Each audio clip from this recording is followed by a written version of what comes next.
영화공장 배드테이스트 저희는 2주 1편 시간입니다. 저희가 한 번 방송이 되었습니다. 근데 이제 뭐 여러분들이 아직 그 프로그램의 정체성 자체를 저희 출연하시는 분들조차도 저에게 문의를 하실 정도로 아직은 지금 덜 성숙된 아직 뜸이 덜 든 상태인 것 같은데요.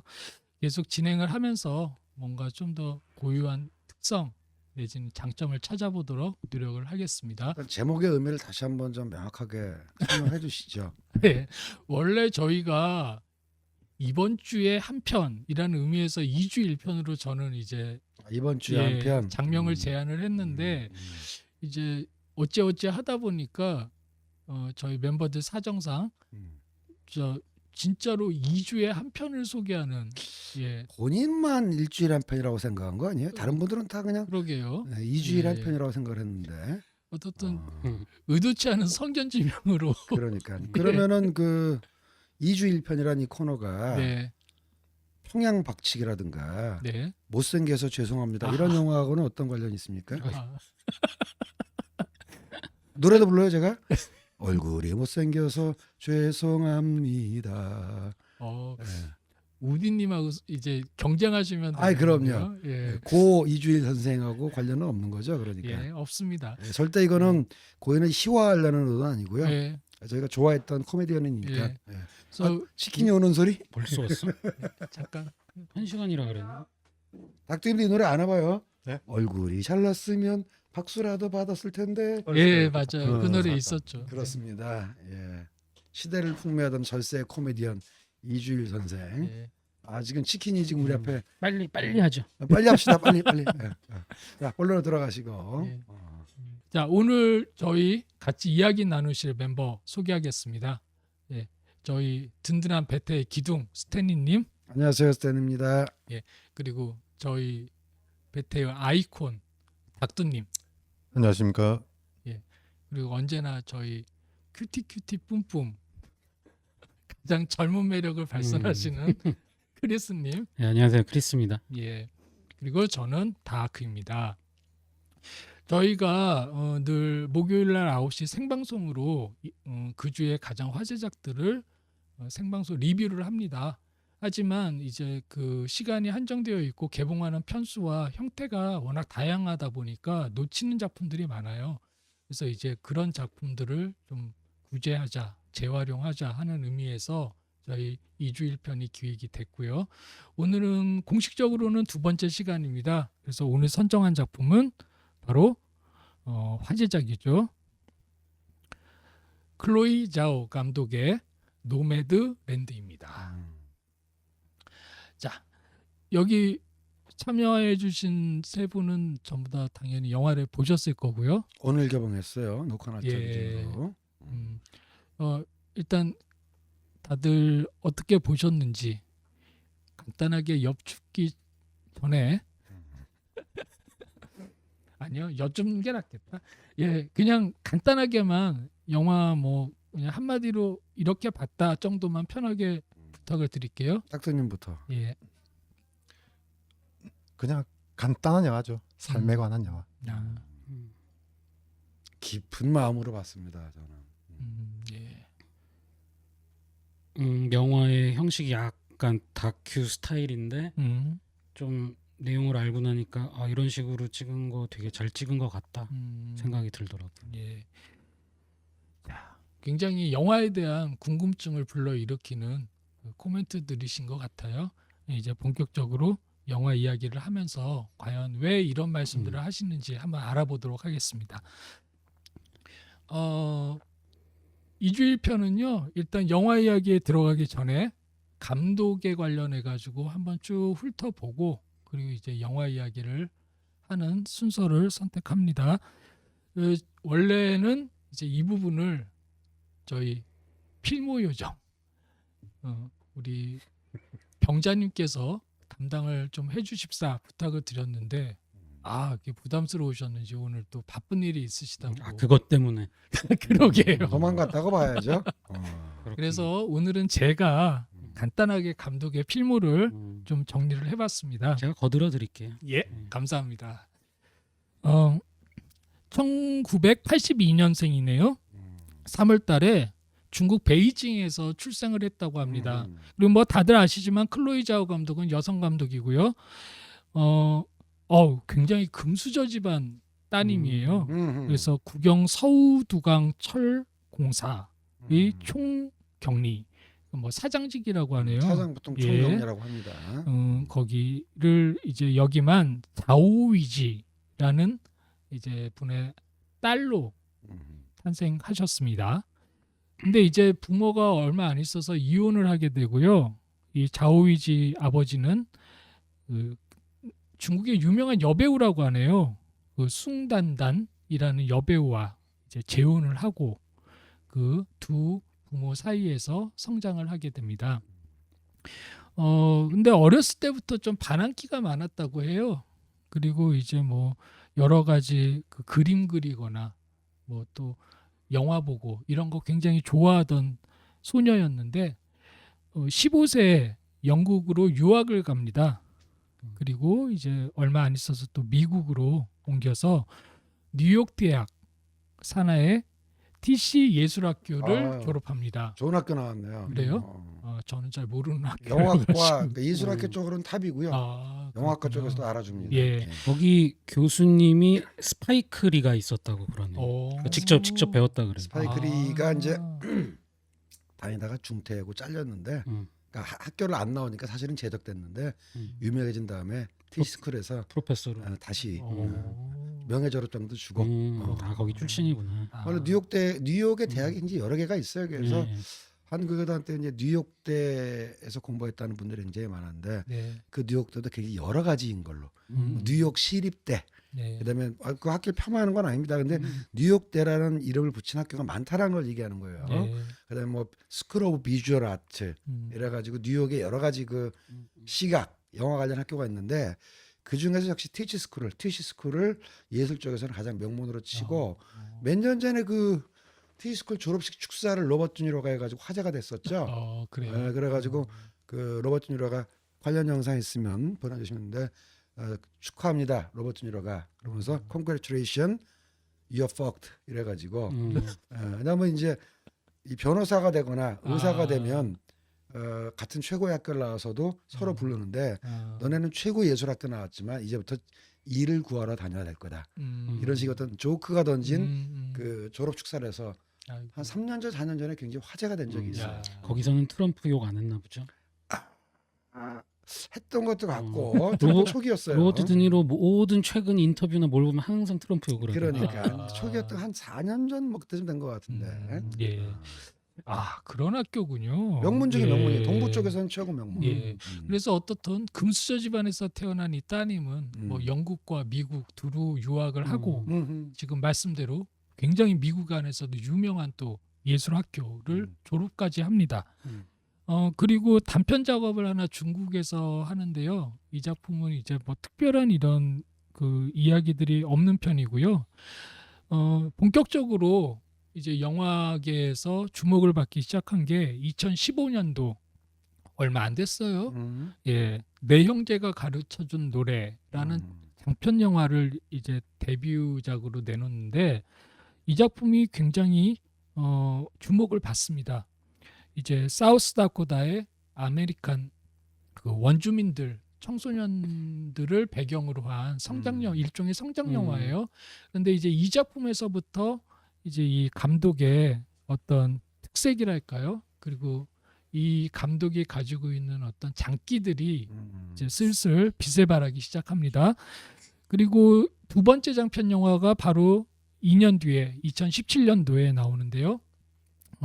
국내에는 로데오 카우보이라는 제목으로 공개가 된 작품이에요. 이제 전주영화제를 통해서 국내에서도 소개가 됐고 이후에 이제 OTT를 통해서 굉장히 협소하게나마 지금 서비스가 되고 있는 작품이라 여러분들도 이 작품은 찾아보실 수가 있고요.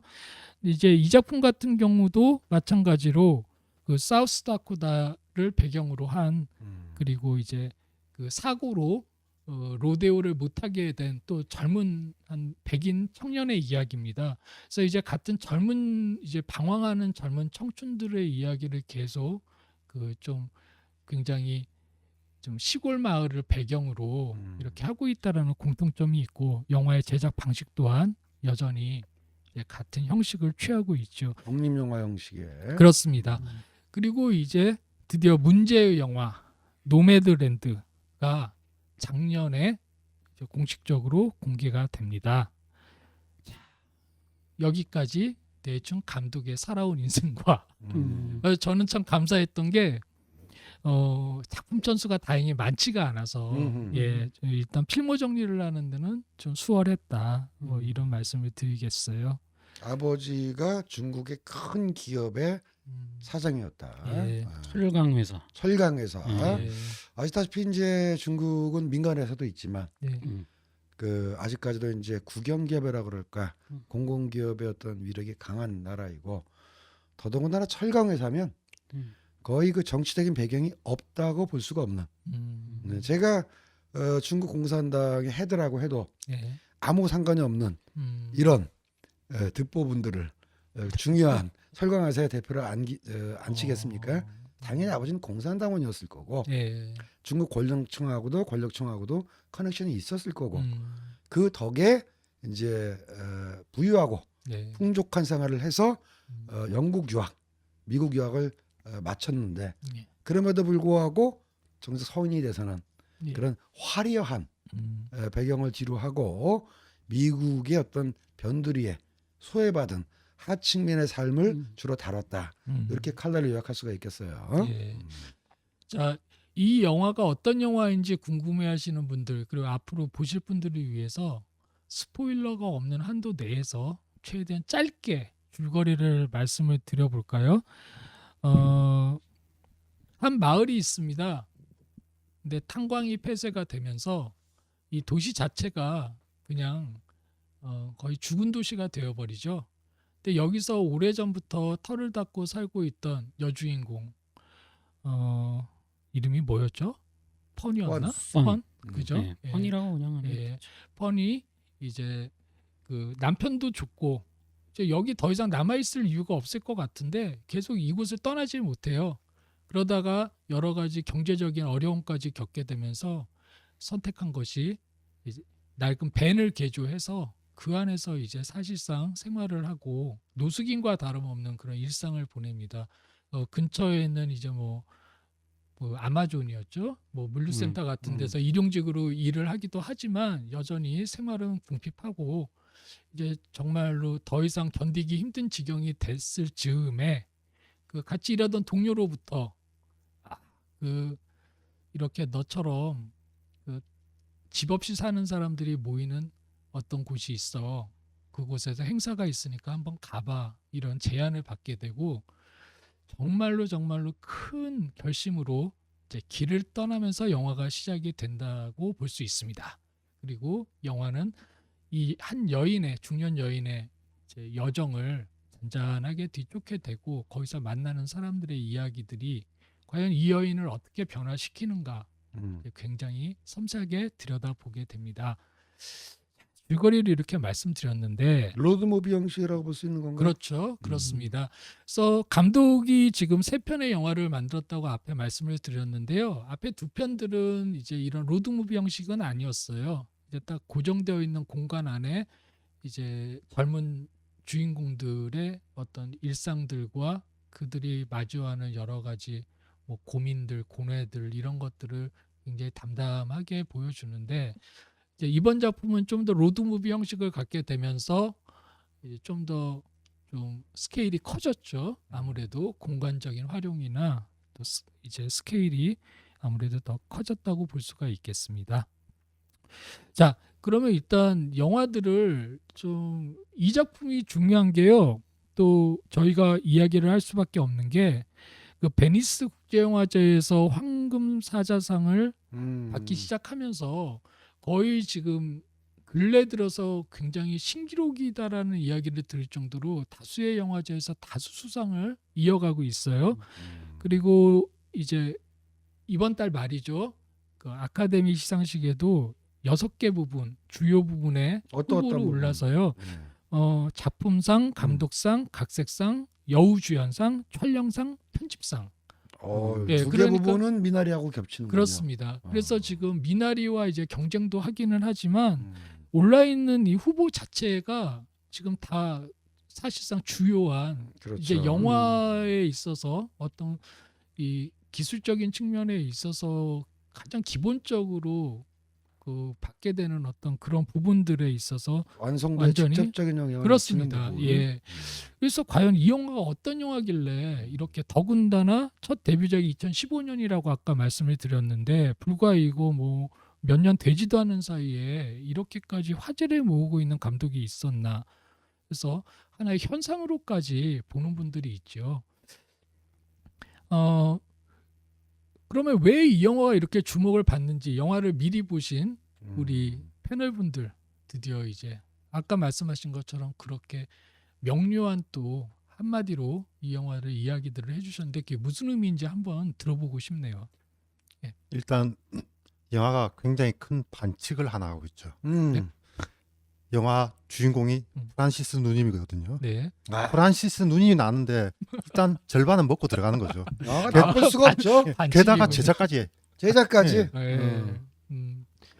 그 대장 얘기가 나와서 말인데 사실 이 작품은 원래 그 제시카 브루더라는 이제 여성 작가가 쓴 일종의 논픽션 노매드랜드 21세기 미국에서 살아남기라는 이제 서적을 원작으로 했다고 하죠.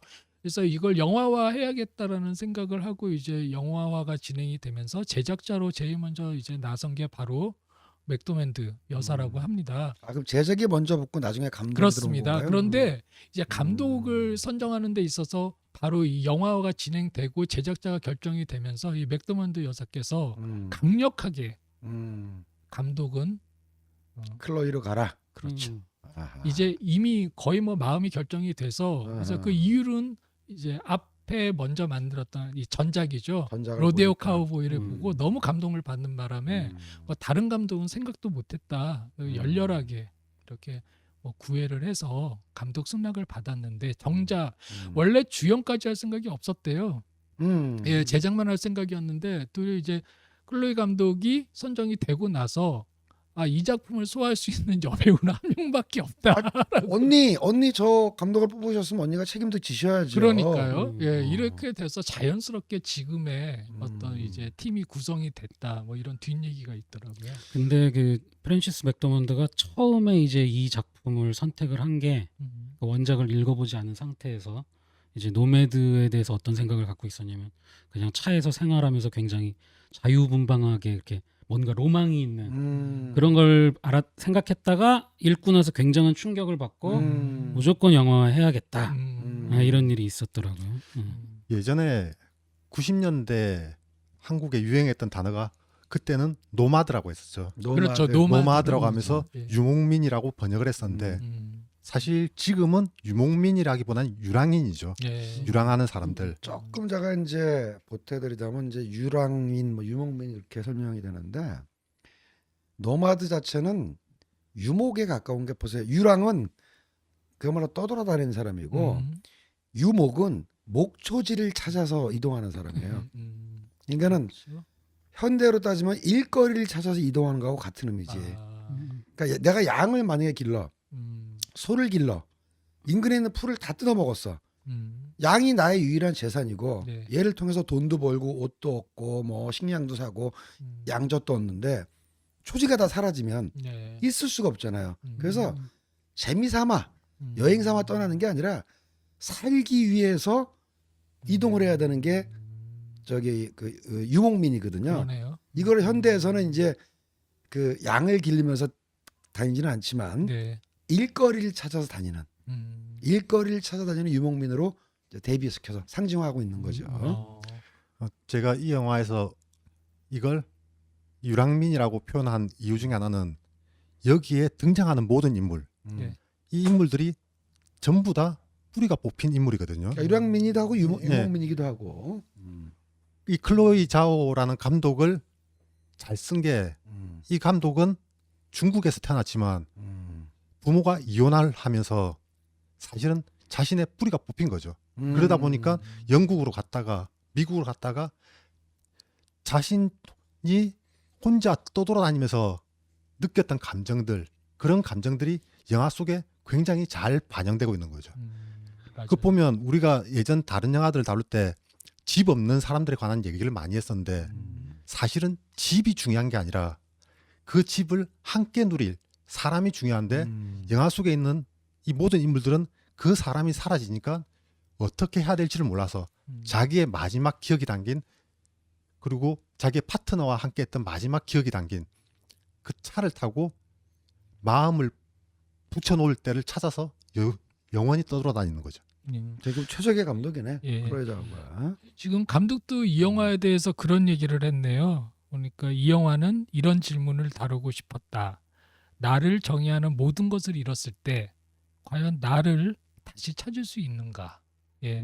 그러니까 나를 정의한다고 하는 거 우리 현대인들이 보면 뭐 쉽죠. 뭐 쉽게 얘기하면 뭐 어떤 직업을 가지고 있고 어떤 가족, 그러니까 혈연 관계를 맺고 있고 어떤 친구들을 가지고 있고 어디에 또는 살고 있고. 그렇죠. 어떤 주거 환경에서 살고 있으며 뭐 월 수입이 얼마고 어떤 브랜드를 선호하고 이제 디테일하게 그런 부분까지 들어가면 아, 이 사람이 하나의 뭐 그 이제 그 사람을 규정하는 여러 요소들이 될 텐데 만약 이런 것들이 전부 다 단절이 되어 버린다면 과연 그 사람은 어떻게 하나의 새로운 존재로서 규정될 수가 있는가, 이런 부분들에 있어서 한번 질문을 하고 싶었다고 하는 것 같아요. 감독 얘기가 나와서 말인데 또 결국에 지금 닥두님이 지적해 주신 부분이 결국에 이 영화는 어떻게 보면 감독 스스로에게 굉장히 솔직하고 진실한 영화일 수밖에 없다, 이런 말씀이신데 웃기는 게 이 감독이 워낙 유명해지다 보니까 그 중국에서 굉장히 대서특필이 됐다고 하는 것 같아요. 대륙의 딸 드디어 세계를 그렇죠.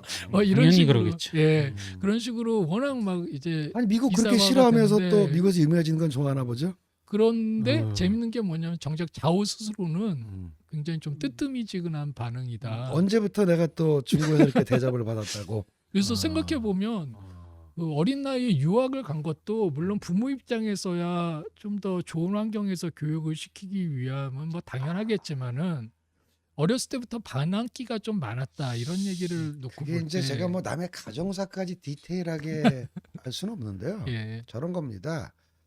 부모가 이혼을 하지 않은 상태에서 아빠가 국영기업 사장이면은 또 이게 다른데 예.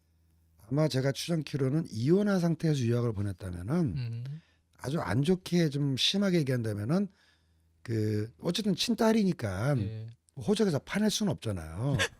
그렇지만 아빠 입장에서 새로운 가정을 꾸렸잖아. 예. 그러니까는 내 버리기도 그렇고 음. 새로운 가정에 품기도 그런 애매한 상황 속에서 마침 아버지가 권력이 있고 재력이 있으니까 너 유학이라 가라. 이렇게 해서 물론 이제 중국의 많은 어떤 도시 빈민이라든가 농민공의 딸보다는 훨씬 더 좋은 대접을 받은 건 사실이지만 네. 클로이 자오 입장에서는 약간 버려진 느낌도 있었을 거예요. 예. 분명히 심리적으로 추정합니다. 그리고 아마 맞을 겁니다. 네. 제가 본인의 얘기를 들어보지 않았지만 그래서 클로이 자오가 그런 뭐랄까 중국에서 이렇게 자기의 속칭 빨아줘도 예. 고국에서 나를 이제 알아줬다라는 어떤 자부심보다는 나를 쫓아낼 때는 언제고 이제 내가 좀 뜨니까 이렇게 중국에 딸 이런 식으로 대접하나라는 반감도 있어서 그런 시큰둥한 반응을 보였을 수도 있는데 예. 하지만 제가 클로이 자오를 만나면 또 이런 얘기를 해주고 싶군요. 그래도 당신 행복한 줄 알아야 돼. 당신이 농민공의 딸이라든가 도시 빈민의 딸이 아니었기 때문에 티시 스쿨을 나오고 이렇게 영어 하면서 이렇게 할 수 있었지. 당신 아버지가 그 정도의 백이나 연줄 없었으면은 훨씬 더 그 정도 못했을 테니까 이제는 아버지에 대한 원망을 거두고 좀 화해해라. 내가 겪은 얘기 같아. 아니 그리고 아무런 지금 거기에 대한 정보가 없음에도 불구하고 예. 왜냐하면 그런 사람들의 심리 상태를 제가 많이 겪어봤어요. 아. 한국이든 중국이든 특히 예. 중국 사회의 그 오늘의 주제하고는 직접 관련 없지만 사회 구조와 중국 권력층의 행태를 제가 여러 가지 정보를 가지고 있기 때문에 거의 맞을 겁니다. 물론 미국에 사셨던 크리스님은 더 잘할 수도 있겠지만 아니요, 그렇지 않습니다. 그렇지 않습니까? 이건 막 생생하게 클로이 자오의 인터뷰를 전해 들은 것 같아요. 예, 닥터님. 예. 중국에서 클로이 자오 감독 인터뷰 다 내렸답니다. 그렇죠. 반중적인 발언을 했구나 그러니까. 클로이 감독이 중국에 있을 때를 떠올려 보면 음. 모든 사람들이 다 거짓말을 하고 있더라. 음. 그런 식의 얘기를 하면서 내릴만하네요. 지금 중국에서 클로이 감독 언급 안 합니다. 그것은 마치 얼마 전에 기생충 때 일본계 그 분장상을 탔던 그 일본계 디자이너가 네. 일본 언론이 가가지고 자랑스러운 네. 일본으로서 오스카 분장상을 탔는데 어떻게 생각하십니까 했더니 일본이 나한테 해준 게 뭐 있어? 일본 문화가 싫다고 그랬어요. 그래서 아예 언급조차 안 하죠. 그때. 그러니까 얼마나 뻘쭘했을까 중국은. 거기, 거의 맞았죠 제 예상이. 예. 거기에 대해서 이번 아카데미 단편 작품 가운데 하나가 또 중국의 심기를 건드린 작품이 있어가지고 아카데미 시상식도 이번에 발표하기를 상업적인 이유에서 방송 안 하기로 했다고. 여러모로. 그럼에도 불구하고 클로이 자오는 자기가 국영기업 사장의 딸인 거는 감사할 줄 알아야 된다. 감사하고 있을 수도 있죠. 속으로는 감사하고 있을지도 모르죠. 음. 그러니까 내 얘기는 피해자 코스프레 하지 말라라는 거예요. 본인이 힘든 삶을 겪었다는 건 인정한데 피해자 코스프레는 하지 말아라. 그냥 자기의 삶을 담담하게 살길 바란다. 뭐 이런 얘기를 합니다. 너무 넘어가고 있는 거 아닌가 싶은 생각이 좀 들고. 대충 뭐 짐작이 돼. 네, 예.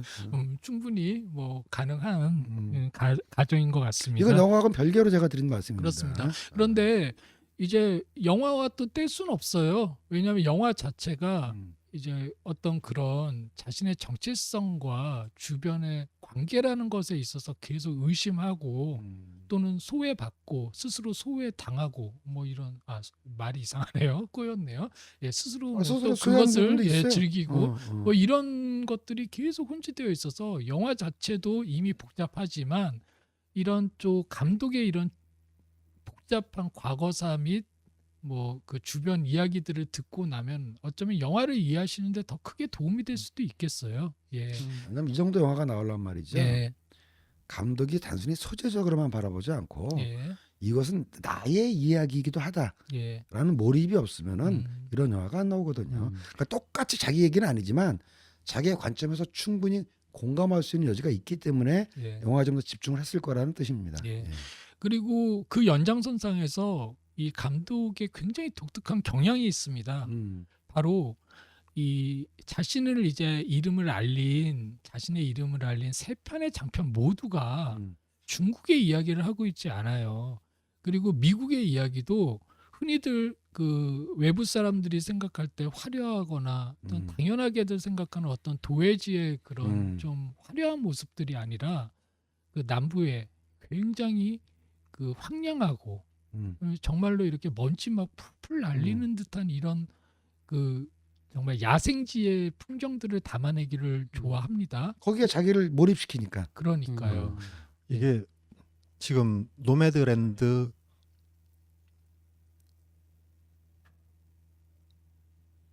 혹시 처음부터 녹화가 안 된?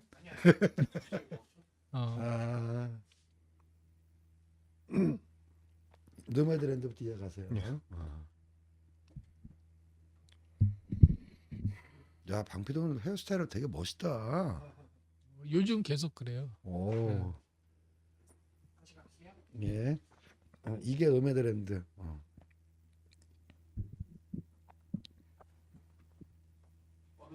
예. 그러한 것들이 노매드랜드의 중심 주제와도 맞닿아 있거든요. 노매드랜드의 중심 주제는 결국 마음이 부서진 사람들의 이야기인데 이 마음을 어떻게든 치유할 방법이 없기 때문에 떠돌아다니는 이야기고 제가 노매드랜드를 보다가 중간쯤에 딱 든 생각이 있었거든요. 이 영화야말로 21세기의 웨스턴이구나. 옛날에 Hell or High Water 보면서도 그런 얘기하지 않았어요? 그런데 그거는 총격전이 벌이지 않습니까? 총격전 벌어지지. 실제로 사람을 죽음에서 구하는 이야기라면 그거 말고 제목이 로스트 인 더스트였던 한국 제목은? 그럴 겁니다. 하여간 계속하세요. 지금 이거는 이 노매드랜드라는 영화는 마음이 부서져서 떠돌아다니는 사람들을 어떻게 치유할 것인가. 영화 중간에 보면 2008년 언급이 나오거든요. 예. 2008년이면 서브프라임 모기 사태가 벌어졌을 그렇죠. 때거든요. 예. 이때 집을 다 잃고 음. 이제 살 곳 없이 떠돌아다니는 사람들, 이 사람들을 다 끌어모아가지고 그 수염 길게 난 사람이 예. 이제 우리는 달러에 기반한 사회가 다시 할게요. 달러에 기반한 사회가 아닌 새로운 사회를 만들어야 된다. 그렇다면 그 새로운 사회는 결국 사람들의 마음을 보듬을 수 있는 그런 사회고, 지금까지의 미국과는 달리 이 황야로 나오는 사람들이 새로운 미국의 가치를 찾기 위해서 진행하는 영화이기 때문에 새로운 개척자 예, 정신. 이거야말로 새로운 21세기의 웨스턴이 아닐까 뭐 그런 생각이 들더라고요. 2008년 서브프라임 사태를 직접 몸소 LA에서 겪으신. 아니요, 별로 겪지 못했습니다. 그때 2008년에 미국에 더 살기 있었잖아요. 바빠서. 네. 예? 막 쫓겨나거나 뭐 그런 적은 아니요, 없어요? 그러진 않았어요. 저는 깡통 열심히 들고, 살고 있었어요. 깡통 들고 웨스턴하고 위셔 아니요, 사이에서 이렇게 전혀. 뭐 호복 카트 들고 다니고 뭐 그런 적은 없고. 못 봤습니다. 못 저는 봤습니까? 겪지도 않았고. 예. 다행이다. LA 다운타운 가면 많이 있지만 제가 보기엔 그거랑 관계없이 원래부터 원래부터 그런 있던 사람들이 사람이고 많았고. 본인이 이렇게 무리하게 이렇게 대출 땡겨서 빚을 샀다가 아니, 이렇게 뭐 빅쇼트에 나오는 것처럼 그렇게 전혀. 뒤집어서- 아하, 다행입니다. 크리스님, 그 예, 말씀해 주세요. 이제 닥터님이 아까 말씀하신 거기서 이제 그 약간 뭐 리더라고 해야 되나요? 그 사람 이제 밥 웰스란 사람인데 맞습니다. 이 양반 포함해서 웬만한 조형 캐릭터들이 실제 노매드 생활하는 그렇죠? 일반인들을 다 썼잖아요. 프로 배우가 아니죠? 근데 이제 제 그 부분에서 보면서 되게 이제 이렇게 뭐 자기들 모임도 있고 막 이러면서 뭐 결론적으로는 뭐 이제 자본주의에서 이제 좀 뭐 대항해 보자 뭐 좀 이런 느낌인데, 이게 보다 보니까 참 아이러니한 게 그러면서도 생업을 위해서 자본주의의 상징 같은 아마존에서 결국 일을 하고 그렇죠. 거기서 돈을 벌어야 되는 게 굉장히 참 그렇더라고요, 보면서. 내 기억에 따르면은 마이클 무어도 서브프라임 모기지 나올 때 자본주의 사회에 대해서 맹렬하게 비판하는 다큐멘터리를 몇 개 냈어요. 그러니까 부시 시절에는 부시 조롱하는 부시 비판하는 다큐를 하다가 이때 이제 많이 냈는데 캐피탈리즘이었던가. 근데 이제 재밌는 거는 그 자본주의 비판 다큐를 통해서 마이클 무어는 돈을 또 많이 벌었다는 것이지. 아이러니입니다. 그리고 거기서 이제 그 노매드들을 고용하는 그 아마존, 예. 그게 이제 프로그램 이름이 또 있더라고요. 아. 그런 사람들을 위해서 이제 자동차에 살면서 단기 일자리를 찾아 이동한 사람들을 고용하는 게 캠퍼 포스라고 이제 프로그램을 그때 생겼더라고요. 영화 오프닝과 엔딩을 거의 아마존이 장식을 하고 있죠. 그렇죠. 그것도 허락을 했어. 아마존이면 미국에서 대표적인 블랙 기업이죠. 이거야말로 사람을 도구로서 그러니까. 사용하는 정말 달러에 기반한 그런 삶의 대표 주자인 거죠. 그 얘기도 있어요. 이제 저 원작자 인터뷰를 조금 봤는데 자기도 조금 놀랐대요. 아마존에서 협력을 해줬다고 그러대요. 그러니까 자기는 모르죠. 이제 영화에 뭐 자료 제공도 하고 이랬는데 뭐 영화 사고 어떻게 뭐 내고를 했는지 모르는데 아마존이 그거 찍는 걸 협력을 해서 좀 놀랐다. 왜냐면은 약간 분위기가 착취를 하는 듯한 그런 그렇지. 느낌이라, 그런 게 그래서 있지. 협력을 한 거에 대해서 의외다 이런 생각을 했었다고 원작자가. 자, 또 추정 들어갑니다. 예, 추정김이라고. 네. 일단 승자의 여유라고나 할까? 워낙 뭐 돈을 많이 벌다 보니까 이 영화에서 다소 좀 부정적으로 나온다고 해도 대세에 지장이 있겠어. 제프 베소가 혹시 그 오우너가 그때 그 자산과 1위 지금 되지 않았나요? 그러니까 지금 뭐 왔다 갔다 1등, 2등 왔다 갔다 그래서 지금 하는데 기분 좋을 때라. 이 정도 아마존 약간 부정적으로 그린 거 그냥 모스키토 바이트, 모기가 살짝 물어든 정도로 간주했을 가능성 하나. 두 번째는 판권이 어떻게 될지 모르겠지만 아마존이 또 아마존 프라임이라고 OTT 운영하고 있잖아요. 그렇죠. 그러니까 어쩌면 그 하고 나서 물론 이거는 이제 폭스 서치라이트에서 제작을 했습니다만 나중에 우리한테 팔면은 우리가 틀어줄게 이렇게 해서 승자의 여유로 이것저것도 아니면 담당자가 멍청해서 그냥 넘어갔거나. 전 오히려 이거야말로 최고의 홍보 수단이라고 보이더라고요. 그러니까 그게 승자의 여유라는 거지. 그렇죠. 이제 저 같은 경우도 그렇습니다. 이제 아마존의 뭐 그런 내막 내지는 뭐 뒷얘기들을 아름아름 듣지만 이렇게 멀리서 사는 저 같은 사람은 일단 아마존이라는 간판이 커다랗게 이렇게 압도적으로 등장하는 것만으로도요, 왠지 내가 아는 왠지 익숙한 친숙한 그곳이 저긴가? 신기하네. 그리고 그 안에 이렇게 막 컨베이어 벨트 막 돌아가고 그 안에 사람들이 이렇게 티셔츠 입고 일하는 모습들 보면서 야 저희가 그 우리들이 주문하면은 그 배송이 오는 바로 시스템이 저렇게 저렇게 생겼구나. 생겼구나. 막 그런 데에 더 이렇게 그렇죠. 집중이 되더라고요. 리얼리티도 생기고. 예. 근데 이제 알고 보면 사실 또 그런 촬영 자체가 어떻게 보면 참 기적 같은 그건 또 신의 한 수가 될 수도 있었겠다. 뭐 이런 생각이 드네요. 굉장히 어려운 촬영이 성사가 된 부분이군요. 그 아마존 씬 없었으면 영화가 많이 좀 현실하고 붙지 않았을 수도 예, 있어요. 그렇습니다. 이 보면은 그렇게 어떻든 먹고 살기 위해서 막말로 아까 이제 스탠리 형님께서 말씀하신 것처럼 말 그대로 생존 자체를 위해서 이제 이렇게 유랑을 해야만 하는 일거리를 그런 찾아 떠도는. 유목민의 모습을 보여주는데 실제로 영화 속에서도 등장을 하죠. 그런 대사들도 등장을 하고 나 일자리 어디로 이제 일하러 가고 뭐 이런 얘기들을 합니다. 근데 재밌는 거는 이제 이런 모습들이 이 영화에서 그렇게 큰 부분은 아닌 것 같아요.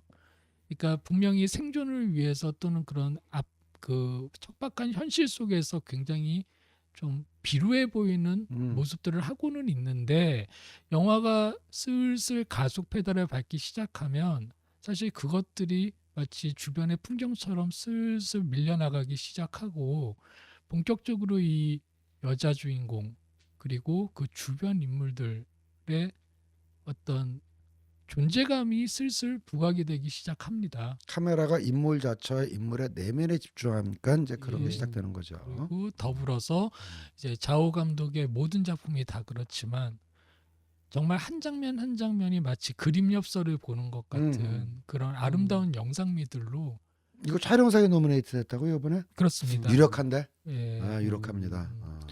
이 촬영 감독 같은 경우에 세 편 모두 다 같이 촬영을 했어요. 아하. 예, 그리고 이제 영화학교 시절에 만난 원래 이제 동기이고요.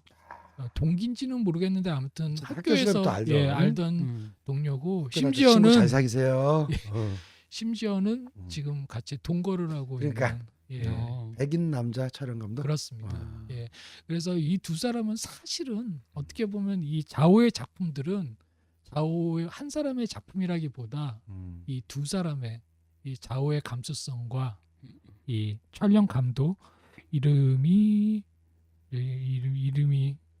메모를 해놨는데 지금 찾아주세요. 찾지를 못하겠네요. 그리스님 찾는 게 어떤- 빠르겠어. 조슈아 제임스 리처드라고 합니다. 조슈아 제임스 리처드. 리처즈라고 쓰여 있네요. 예. 그래서 이 이제 아무튼 두 사람의 협업이 만들어낸 그리고 이게 단계적으로 굉장히 업그레이드되는 게 분명하게 눈에 띄는 그런 어떤 최종 결과물, 최고의 작품이 지금 노매드랜드 형태로 나오지 않았나라는 생각이 들어요. 감독 입장에서는 영화를 찍으려면은 네. 제가 감독이라면은 배우와의 커뮤니케이션 축이 중요하고 예. 그 못지않게 스텝의 키 중에 키인 촬영 감독과의 커뮤니케이션 축이 중요한데 일단 촬영 감독과 그렇습니다. 그런 사이라면은 뭐 커뮤니케이션에 이제 사랑하는 사이, 예. 같이 사는 사이. 그러면 뭐 말하자면 부부지간 그런 사이죠. 그런 거고 배우는 뭐 대 배우님이시니까 여러모로 촬영 그 제작 여건이 좋았네요. 그 닥터님께서 이 영화는 시작부터 반칙이었다라고 말씀을 하시는 이유는 바로 대배우 때문이죠. 진짜 대배우 아닙니까? 그렇습니다. 우리가 얘기하는 그 대배우 말고. 예, 아카데미를 2번이나 이미 수상을 했다고 하죠. 그리고 이제 이번 작품으로 또 가장 유력한 주연상 후보이기도 합니다. 뭐 아카데미가 절대 진리는 아닙니다. 하지만 분명히 그만한 영향력이 있고 또 그 정도의 어떤 인정을 받는다라는 얘기는 이분이 분명히 능력자라는 이야기일 텐데. 아카데미 단골 손님으로는 역시 우리 메리 스트립 여사를 빼놓을 수가 없는데 그렇습니다. 오직한 메리 스트립 여사는 상 받으면서 죄송해요 또 받았어요 뭐 이러잖아요. 몇 번이나 받았죠? 최소 2번 이상은 받았어요. 네. 훨씬 더 받잖아. 그러니까 최소 2번 이상 기억나는 것만. 예. 근데 이미지는 두 분이 너무 다르네. 그렇네요. 예. 메리 스트립 여사는 약간 우아하고 멋있는데 약간 시어머니 느낌의 그 이렇게 좀 뭐랄까 좀 이렇게 좀 위에서 아래로 내려다보는 좀 심하게 얘기하면은 위험이 있지만 약간 얄밉고 범접하기 어려운 이미지라면은 우리 또 맥도먼드 여사는 저는 여사님이라고 안 부르고요. 형님이라고도 안 부르려고요. 아, 그러니까 뭐랄까 제가 맥도먼드 여사님을 형님이라고 부르는 거는 예. 성별과 상관없이 그냥 인간으로서 존중하기 때문에. 예. 네. 그 말씀이 딱 그런 느낌일 것 같아요. 그 메릴 스트립은 왠지 정말 허리우드라는 시스템에 너무나 이렇게 딱 부합하는 그러니까. 어떤 이미지라면 맥도먼드 여사는 그 왠지 헐리우드 변방에서 이렇게 근데 그 존재하는 존재감은 것 뭐 같은. 못지 않은. 아, 그럼요. 어. 예. 그 메릴 스트립 같은 경우는 보면 영화 속에서 최적화돼서 영화를 이분이 직접 살리는 그런 캐릭터라면 땡겨오는. 이 프란시스 누님은 그냥 영화죠. 예. 그분 자체가 그냥 영화이기 때문에 어, 이번에 노매드랜드를 보면서도 영화 풍광이 하나도 없이 누님 얼굴이 딱 들어오는 순간 와 영화 끝내준다. 아, 그 정도로. 그리고 이제 맥도먼드 누님이 여기 이제 형님. 형님, 예, 저는 누님이 편한데 하여튼 여기에 이제 되게 역할에 녹아들기 위해서 일단 현장에서 노동자들과 함께 일하고 막 이런 것도 경험을 하는데 심지어 몇몇 그 이제 실제 자기 역할을 하는 사람들 있잖아요. 예. 프랜시스 맥도먼드가 배우인 줄 모르고 나중에 하는 사람들도 있어요. 그 말은 영화관 가서 영화 한번 제대로 못 봤을 수도 있다는. 그럴 수도 있겠죠. 예. 그러니까 이렇게 유명한 사람인 줄 몰랐던 학원 거고. 이런 거 안 본 거지 그러니까 그런 사람들은. 그렇겠죠. 예. 그리고 뭐 또 거기 극 중에서 그 장면이 쫙 접시 깨지는 장면. 그것도 실제 자기가 가져온 소품인데 그게 대학 시절부터 이제 아버지가 선물해준 되게 소중하게 갖고 있던 건데 영화를 위해서 갖고 와가지고 거기서 깬 거죠. 진짜로 진짜 예, 아끼는 예, 건데. 예. 그 지금 그 말씀 드리니까 그 제작 일화 중에 그게 있더라고요. 그 영화 속에 등장하는 맥도먼드가 사는 그 밴 자체를 맥도먼드의 그 자기 물건들로 꾸몄대요. 아예 맞아, 그 맞아. 자체 집에서 갖고 와가지고. 예, 다 자기 물건, 진짜 자기 물건들이고, 그리고 영화 중반에 이제 벼룩시장에서 판매하는 그 손뜨개 뭐 냄비 받침 같은 것도 본인이 다 직접 만든 거라고 합니다. 예, 그래서 그 소품들도 자기가 정말 만든 거고 나중에는 시간 남을 때 계속 떠서 주변 이제 그 친구들한테 나눠주기도 하고 뭐 이렇다는 뒷얘기가 있더라고요. 그래서 이제 그렇게 자동차에서 생활하면서 같이 일하고 그러니까 이제 그 거기 있는 그 실제 노매드 그분들하고 유대감도 되게 세졌고, 예, 그랬다 그러더라고요. 혹시 그 형님 만나면은 손뜨개질한 컵밥 좀 남은 거 있으면 하나만 좀 주시라고. 제 걸어서 가보러 간증하고 싶다고. 아 그리고 그 극중 이름이 Fun이잖아요, Fun. 근데 네. 이게 FERN인데 이것도 제가 보니까 좀 의도적인 이름 같더라고요. 어떤 의미일까요? 이게 뜻이 양치 식물이거든요. 이끼 그러니까 이게 같은. 예, 그러니까 종자 형성 안 하고 암수 구별이 안 되는 뭐 그런 거잖아요. 그래서 약간 느낌이 이제 가족 그러니까 지금 가족하고 살지도 않잖아요. 이제 그렇죠. 그런 개념도 없고 약간 뭐 성별의 의미도 없이 그냥 떠돌아 다니는 뭐 그런 거를 좀 비유하기 위해서 일부러 의도적으로 이름을 그렇게 진 거 아닌가. 그럴 수 그런 있어요. 생각도 좀 들어요. 이거는 이 인물은 이제 픽션이니까. 그렇죠. 네. 그래서 지금 이제 저희가 많은 이야기들을 하고 있는데 어쨌든 이 영화에 대한 이제 제작 주변 이야기들을 많이 하고 있는 것 같아요. 근데 사실 이 영화는 주변 이야기들이 영화를 보는데 물론 도움이 되겠지만 영화 자체가 가지고 있는 밀도 그리고 그 감성이라는 것은 사실 말로 표현할 수 있는 부분이 아닌 것 같거든요. 어떻게 보면 저희가 지금 한참 하고 있는 이야기들도 실은 영화의 본질을 굉장히 그 지금 외면하고 아니면 물론 회피하고 있는 지금 스포일러 그런 때문에 상황이 조심하는 아닐까. 측면도 있지만 네, 그런 것도 있고요.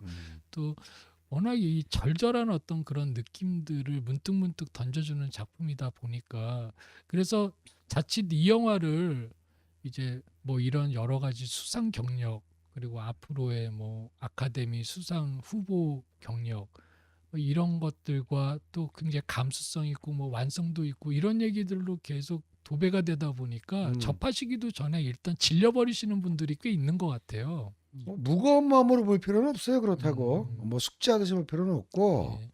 이 영화의 감성 포인트 하나를 제가 또 말씀드리자면은 지금 닥터님이 첫 번째 치트키로 우리 저 맥도먼드 형님의 등장을 얘기하셨는데 또 하나의 시트키가 미국의 자연입니다. 네. 그러니까 이제 미국이라는 나라가 워낙 땅덩어리가 크기 때문에 이 다양한 식생과 섭생을 가지고 있어가지고 뭐 우리나라처럼 이렇게 높은 화강암산도 있고 푸른 숲도 있습니다만은 우리가 미국 영화하면 대표적으로 떠오르는 풍경이 서부 영화에 나오는 네. 그 황량한 네. 그 사막 풍경, 뭐 뉴멕시코, 뭐 우리 그 오클라호마는 사막 없어요?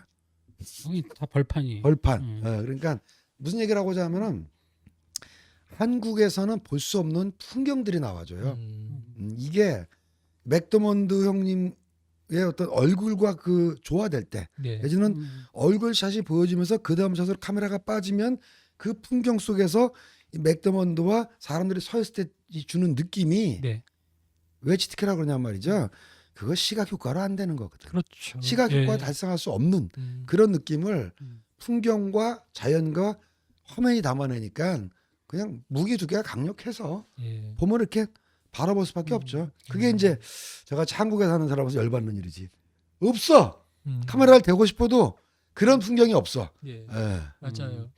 그 극 중에 나온 곳이 꽤 여러 군데거든요. 네. 뭐 어디서 찍었습니까? 그러니까 농업이 발달한 사우스 다코타 주를 다코타. 갔다가 이제 또 사탕수수 수확 농장이 있는 네브라스카. 네브라스카. 네, 그다음에 또 이제 캘리포니아 해안 도시 음. 멘도시노 카운티. 멘도시노. 음, 거기 내가 좀 알잖아. 저는 몰라요. 그 저기 딜쿠샤 전 하여튼 안 가봐서. 저기 독립운동 타전하셨던 그분이 네. 멘도시내 살때 돌아가셨거든. 그렇구나. 아. 네. 알버트 테일러 아드님이 음. 어쩐지. 그리고 뭐 또 캘리포니아 핸디우즈 국립공원 뭐 이런 음. 식으로 여러 군데가 많이 나오죠. 참 잘 짚어주셨는데 뭐 저를 아시는 분들은 이제 주변 분들은 아시는데 제가 그렇게 활동적인 사람이 못 돼요. 그리고 전혀. 예, 그리고 코로나 전부터도 그렇게 여행을 뭐 좋아하거나 이렇게 추구하거나 갈망하는 사람이 아니었거든요. 근데 진심으로 이 영화를 보면서 나 미국 사막 싶죠. 한번 남부 그죠. 한번 가보고 싶어. 뭐 이런 생각이 들더라고요. 진심으로. 예. 스퀘어 크로우를 보면 말이죠. 네. 진 에크만하고 그 나오는 첫 장면에 그 롤링 위즈라 바람 불면은 그렇죠. 동굴 같은 게 떼굴떼굴 굴러다니거든. 그거 진짜 보면 되게 이상하다. 갑시다. 근데 아이러니가 뭐냐면 바로 그거예요. 이 작품이 이제 형님 지적처럼 이게 단순한 어떤 카메라 특수효과 같은 것으로 일부러 인위적인 예쁨을 만든 게 아니거든요. 도리어 이제 굉장히 사실적으로 카메라를 들이댔고 배우들의 움직임뿐만 아니라 풍경 자체도 극사실적으로 이제 이 접근을 했는데 되려 그것이 만들어내는 어떤 결과물이 이게 손으로 한 땀 한 땀 뭐 이렇게 그려놓고 지운 이런 특수 효과를 이용한 영상보다 훨씬 더 큰 어떤 그 감동을 주고 또는 어떤 충격을 준다. 뭐 이런 것들은 굉장히 이 영화에서 느끼는 또 굉장히 큰 경험인 것 같아요. 풍경이 감정을 담기 위해서 영화에 삽입되고 있거든요. 예. 영화 오프닝 보십시오. 마음마저 얼어붙을 정도로 그러니까. 싸늘한 눈밭이거든요. 그러니까. 이 눈밭에서 영화가 진행될수록 이 영화 결국 가벼운 영화가 아니거든요. 점점 묵직해지는데 그게 답답한 묵직함이 아니라 이 사람들의 삶이 그러니까. 받아들여지는 거죠. 그러면서 영화는 봄을 향해서 가는 거죠. 그 말씀 너무 좋은 것 같아요. 예, 음. 먹먹하고 묵직한 어떤 그런 강요가 아니라 정말로 보는 사람들도 그것의 그 현장이 그냥 받아들여지는 상황이 받아들여지는 느낌이라는 게 닥터님하고 저하고 취향이 많이 다르지만 네. 또 이런 영화를 보는 관점을 일치하는 부분 중에 하나가 캐릭터를 극한 상황에 몰아넣고 막 악다곤 쓰면서 그 캐릭터를 막 착취하고 네. 감정을 쥐어짜고 그런 영화 별로 안 좋아하거든. 예. 그냥 어려운 상황에 있어도 그 사람을 인간으로 대접하면서 카메라가 쭉 따라가는 그런 영화고 또 좋아하거든. 그리고 이제 촬영 감독이 네. 이제 이 영화의 촬영 방식이 약간 고전 영화에 대한 트리뷰트하는 의미로 찍었다 그러면서 대표적으로 가장 영향을 받은 영화를 얘기한 게 1956년 존 웨인의 수색자 아, 얘기를 합니다. 딱이야 딱. 역시 서부국 아까 네. 닥터님이 딱 지적해 주신 거에 바로 음. 그냥 연결이 되네요. 그래요. 근데 제가 이제 이 영화 보면서 굉장한 여행 충동을 잠깐 느꼈다고 고백을 했는데 바로 또 생각이 금방 바뀌더라고요. 왜요? 왜냐하면 영화를 우리가 보고 있으니까 그 추위를 느끼고 있고 막 그 황량한 그 막 돌무더기 사이에서 주변을 둘러보는 그 석양의 풍경이 너무 아름답지만 정말 내가 지금 저 안에 들어가 있다는 거 얼마나 막 목마르고 답답하고 덥고 그러면은 습하고 추울 때는 가지 마시고 네. 저런 거는 있어요. 델마 루이즈를 보고 너무 가고 싶었거든 정말. 네. 그리고 델마 루이즈도 한국에서 찍기 어려운 풍경이잖아요. 그렇죠. 근데 가 보면 막상 가 보면 아무것도 아니야 그러니까 정말. 말이에요. 근데 아무것도 아닌데 거기에 영화를 볼 때 감흥을 딱 붙이잖아요. 그러면은 아 이것이 바로 델마 루이즈가 바라봤던 그 석양이란 말인가? 아니면 이 노마드란드에서처럼 이것이 펀 여사가 바라봤던 그곳이라는 거라서 이입을 하잖아요. 그러면 우주선 타고 우주 여행하는 느낌이 들 정도로 확 들어간다. 그래서 언제 한번 꼭 가시기를. 예. 네. 그런데 그런 것도 있지만 그 화장실에서 씻는 장면 기억 안 아, 납니까? 그러니까. 그 벌레 때들. 그러니까 그런 거 생각하면 이게 영화니까 내가 보면서 지금 뭐 이렇게 충동을 느꼈는데 잠깐만 내가 다 있어, 지금 저 그런 거. 안에 있다고 생각을 하면 갑자기 생각이 달라지더라고요. 그러니까 이제 오해하시지 말게요. 이 저기 방송 보시는 분들이 촬영이 좋다고 하니까 무조건 아름답게만 찍은 영화는 아닙니다. 그냥 리얼하게. 맞습니다. 그러면서도 그 안에 사람의 모습을 담아내다 보니까 여러 가지 풍경이 보인다는 거지. 무슨 그림 엽서처럼 찍고 절대 그런 영화 아니에요. 맞아요. 그래서 외국의 평론을 보면 이제 신의 매직이라는 단어를 사용을 했더라고요. 그래서 저희가 이제 흔히들 사용을 하지만 또 그것을 그렇게 적극적으로 공감하는 경우가 흔치는 않은데 정말 이 작품은 말 그대로 영화만이 전달해 줄 수 있는 마법 같은 어떤 그런 경험을 가만히 있어. 그럼 내가 또 이제 놀부심포가 나오는데 말이죠. 이 감독의 진정한 실력은 네. 다른 촬영 감독이랑 찍었을 때 어떤가를 한번 봐야 되겠다는 생각이 드네. 그건 조금 의심스러운 게 이제 적어도 지금의 세 편의 작품의 경향으로 놓고 봤을 때는 아까 얘기했던 그 촬영 감독 예, 그 조슈아 제임스 리차즈의 영향력이 굉장히 지대할 것 같아요. 그러니까. 그래서 이제 이 감독의 차기작인 바로 이터널즈가 마블 세계관을 이제 잇고 아하, 있는 그렇지. 예, 블록버스터 영화를 지금 차기작으로 제작을 하고 있잖아요. 음. 근데 이 연출을 하고 있는데 이 작품은 촬영 감독이 누군지 모르겠네요. 예. 왜냐하면 닥터님 그 네오리얼리즘 영화 많이 보셨겠지만 거의 네오리얼리즘 방식에 의해서 배우를 캐스팅하고 진행된 영화이기도 하잖아요. 이 예. 영화가. 근데 현장에서 배우들한테 즉각적인 디렉션을 많이 줄 수가 없어요. 예. 이런 타입의 제작 방식은.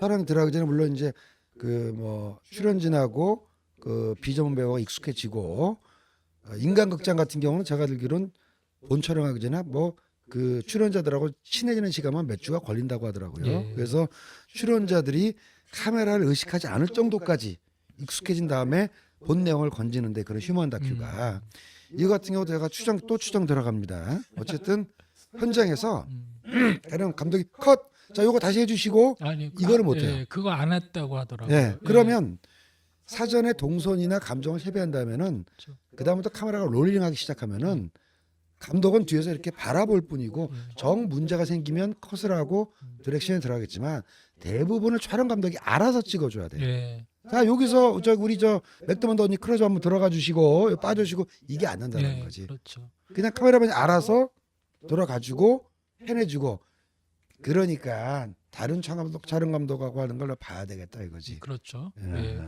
그래서 이제 말이 나온 김에 이 클로이 자오 감독이 굉장히 화제가 되고 있는 또 하나의 이유가 앞선 작품들의 성과도 있지만 바로 이어서 이제 차기작으로 선택을 한 작품이 바로 더 이터널즈죠.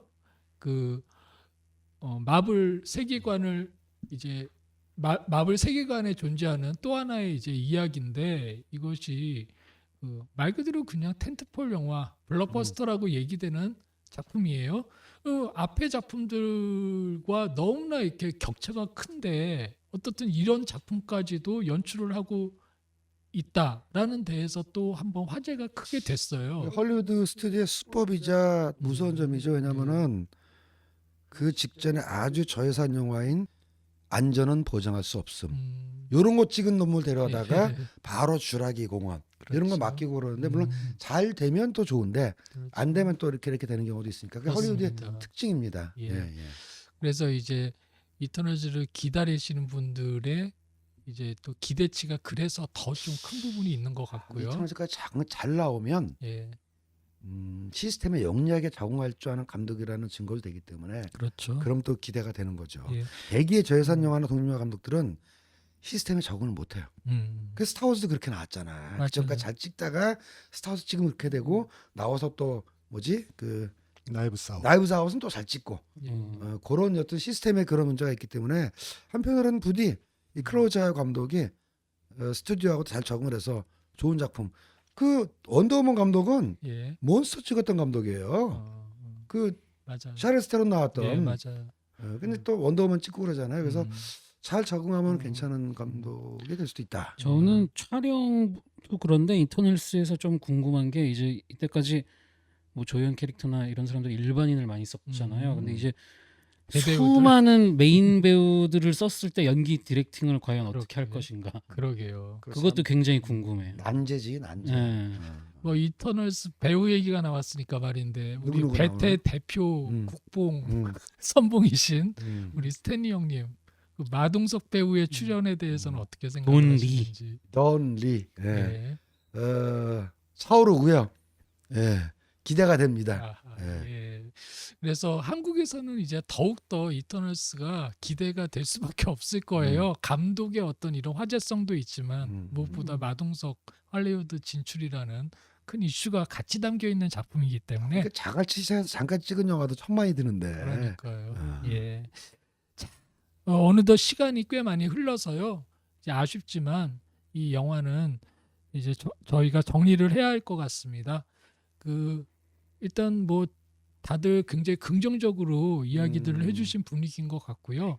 이제 돌아가면서 한 마디씩 조금 못다하신 이야기나 이 얘기는 꼭 여러분들께 해야겠다는 말씀 해주시고 그리고 평점을 10점 만점에 몇 점 정도 주실지를 말씀을 해주시면 좋겠어요. 예. 제가 아까 말했듯이 이 영화 초반과 후반을 아마존이 채우고 있죠. 예. 가만히 보면 이 영화는 어떤 삶의 대안을 제시하는 영화가 아닙니다. 그 대안하고 전혀 상관없이 하지만 우리가 어떤 삶의 방식을 선택할지라도 아마존이 상징하는 이 사회 구조를 벗어날 수 없다는 거죠. 그렇지만 여기서 벗어나려고 애쓰는 사람들, 이로 떠도는 사람들, 이 사람들의 마음 또한 돌볼 수 있지 않아야 하나. 그런 이야기를 전달하려는 영화가 아닌가 그런 생각이 들고 네. 점수는 8점 주겠습니다. 오, 예, 8점입니다. 우리 형님? 그러니까 잘 만든 영화, 좋은 영화의 공통점은 네. 영화를 보는 동안에는 물론이고 예, 영화관을 나서면은 거기에 대해서 생각을 하게 만든단 말이죠. 그렇죠. 그래서 이 영화도 보고 나면 참 많은 생각을 하게 만든다는 점에서 잘 만든 영화고 네. 좋은 영화고 하지만 그리고 또 여러 가지 읽을 거리가 생겨요. 여러 가지 읽을 거리가. 근데 너무 또 영화를 이념적으로는 보지 않아도 된다. 예. 제가 볼 때 물론 이념적으로 해석할 부분도 여러 가지가 있지만 그냥 사회와 사람에 대한 사람 자체에 집중하길 바라는 거고 그냥 프란시스 맥도먼드 형님의 시선만 따라가도 네. 그리고 풍경을 보는 것만으로도 시간이 아깝지 않다. 평점은 저도 8점을 주려고 그랬는데 오늘 좀 정보를 추가로 들으면서 촬영 감독의 공헌을 알게 되면서 조금 깎았습니다. 7.5점으로. 이야. 7.5점으로 깎았어요. 예. 네. 그렇군요. 예. 우리 크리스님은 평상시에 자신이 좋아하는 어떤 영화 장르 또는 스타일을 굉장히 이렇게 좀 뚜렷하게. 확실하게 드러내시는 분인데 예. 그런 면에서 보면 이제 그런 선입견으로 놓고 보면 이 작품은 좀 의외예요. 죄송하죠? 이런 영화 추천하고 보라고 그러는 게 죄송하지 않으세요? 크리스님한테? 뭐 영화는 다양하게 봐야죠. 편식은 안 좋은 겁니다. 예. 아니 저는 뭐 뮤지컬 아니면 봐요 다. 다음에 뮤지컬 시간에 뮤지컬은 모시는 제발. 걸로. 뭐 하여튼 저 이거 제가 그러니까 솔직히 말해서 뭐 제 취향의 영화는 아니었지만 보면서 뭐 지루하다 느끼진 않았고요. 그리고 아까 처음에 제가 잠깐 얘기했지만 저는 이 영화가 이제 그 소외된 계층을 좀 그 사람들을 대변하기 위해서 만든 이 포맷이 약간 그 다큐와 네. 픽션을 조금 합친 듯한 예. 요런 거를 굉장히 잘한 것 같아요. 왜냐면은 만약에 조연 배우들까지 다 그 실제 배우들 썼더라면은 그렇죠. 훨씬 뭐 재미있었을 것 같아요. 그럼 더 드라마틱하고 뭐 막 왠지 울고불고 하는 장면도 나왔을 것 같고 그랬는데 그렇게 하지 않고 요런 스타일로 만들고 실제 노매드들을 투입을 시킴으로써 좀 더 이렇게 좀 담담하게 마치 그 프란시스 맥도먼드 그 펀이 이렇게 약간 리스너의 역할도 해주면서 우리도 그 여자의 시선에서 이 사람들을 좀 더 삶이 이랬구나 좀 더 이렇게 좀 현실적으로 좀 와닿게 네. 만든 것 같은데 그게 포맷이 좀 많이 신의 한 수가 아니었나 저는 그 생각이 들더라고요. 예. 그래서 점수는 8점. 그 남자 배우로 나온 그분도 프로페셔널이잖아요. 그분은 프로페셔널. 굉장히 낯이 익은 배우 이름이 뭐죠? 그 제이슨 본 거기도 그래, 나왔을 거기 거고. 나왔고, 예. 데이빗 뭔데? 저기 데이빗 뭐야 장화옥년 리메이크에도 아버지로 출연하셨고 데이빗 스트라탄 데이빗 맞나? 스트라탄? 맞습니다. 저기 네, 맞아. 그 영국 드라마 거기서도 주의식갱으로 나오고 예. 그랬었잖아요. 근데 제가 항상 보는 데서는 주로 이렇게 약간 악역으로 많이 악역이고 나오지. 양복 입고 나오고 좀 깔끔한 이미지로 많이 봤어요. 사기꾼 변호사나 예, 예, 예. 저는 불만이에요. 근데 그분이 음. 연기를 못해서가 아니라 이미지가 아. 너무 또렷해.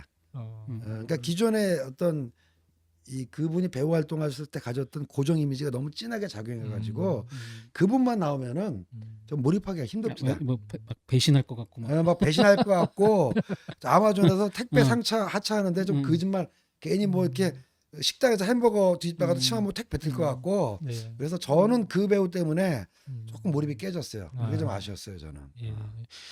그 지금 리스너 말씀을 하셨는데 맥더먼드가 이제 인터뷰에서 이 영화 찍으면서 가장 힘들었던 부분이 뭐냐고 물었더니 말을 많이 안 하는 게 너무 힘들어요.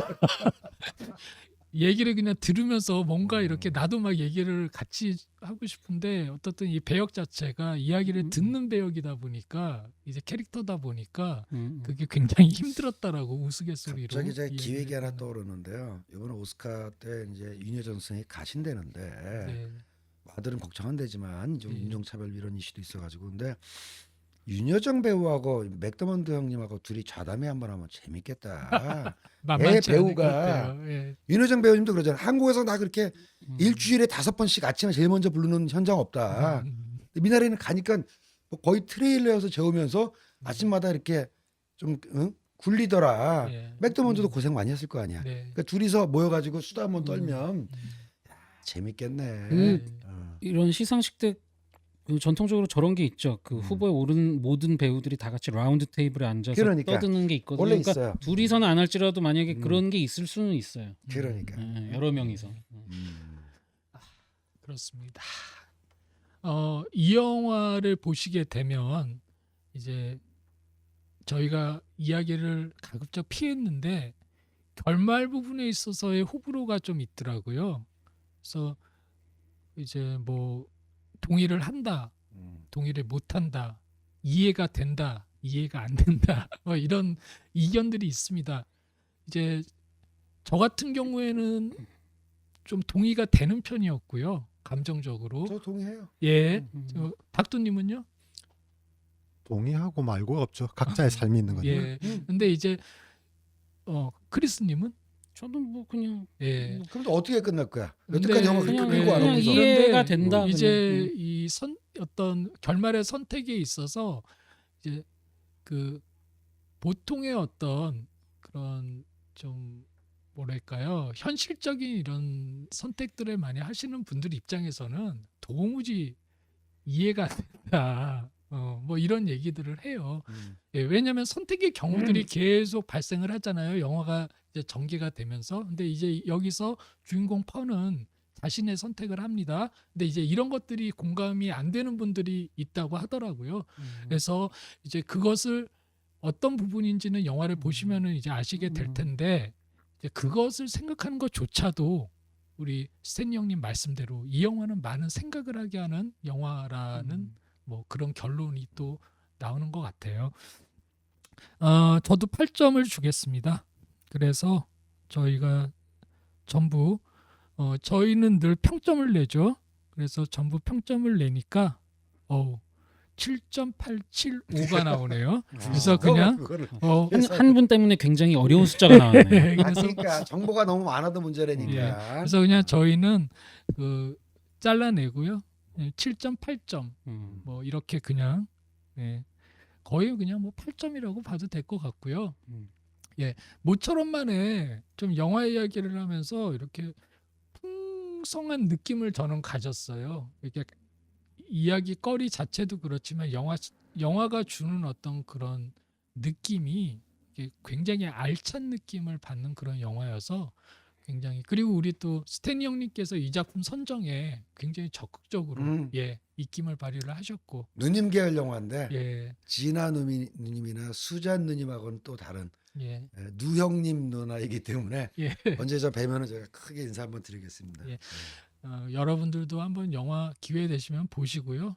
그리고 만약에 이제 또 다른 이야기들이 있으시면 언제든지 댓글이나 또 저희 단톡방 통해서 의견 주시면 감사하겠습니다. 마지막으로 정말 뭐 혹시 이 얘기는 꼭 해야겠다 하실 거 있나요? 예. 없으면 오늘 2주 1편 노매드랜드 마치겠습니다. 같이 해주신 세 분 감사합니다. 감사합니다. 감사합니다.